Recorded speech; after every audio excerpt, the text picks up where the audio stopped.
שקט. טובה. So actually, I had been wearing, when we were intercepted, I had been wearing a pro-Palestine t-shirt, Okay. and I was forced to strip it off in an open space and put on that t-shirt because they had already ripped off the kufiya and anything related to Palestine that they were able to while on the boat. And then the t-shirt was taken off on entry to the prison boat. So that was their clothing that I was forced to wear.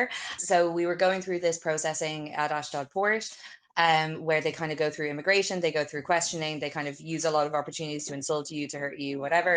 They try to make you sign forms to say that you attempted to enter Israel illegally. One of the forms mentioned specifically by stating your intention to enter an Israeli military zone by trying to enter Gazan waters. So it shows their complete claim against even the waters of Gaza, which we know is acknowledged internationally as belonging to the people of Palestine. And then strip searched, and all your belongings are taken away from you, cable tied and kind of brought from station to station. And it was at one of these stations that he was passing by, and they had a line of commandos between. There was a line of about 10 of us, a line of commandos between us and them, a ring more of military around him.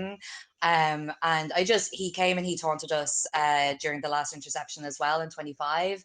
And Yeah. there was a group of us in a cage at that time, and we all kind of called out against him and called him a child murderer. But there were fewer of us, and so there was clearly that sense of risk of taking some action when you're around hundreds of them. But there was just no way to let him walk by and have us be in silence while he's gloating. So I think wherever we can speak truth to power, it's important for all of us to take that responsibility as best we possibly can wherever we can.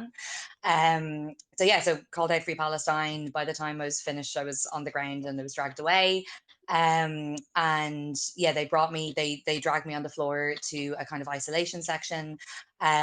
One man stood over me, another two or three big men came into this isolation space. They had me lying face down on the floor. I was very, very unsure what was about to happen. And then more came, and there was about 8 of them standing over me, discussing what to do to me in Hebrew. In the end, they cable tied me extremely tightly with my hands behind my back and around my ankles with my ankles crossed. And it was immediately very painful, and then kind of dragged me around for a while and made me hop around. And I think it was meant to humiliate me. I have very minor injuries compared to so many of my comrades. And I think it's important to show that they will use force however they can, because they see the power that people coming together to make change in non-violent ways. They see what that can do, and they feel threatened by us, and that's why they put so much effort into stopping us every time we take action.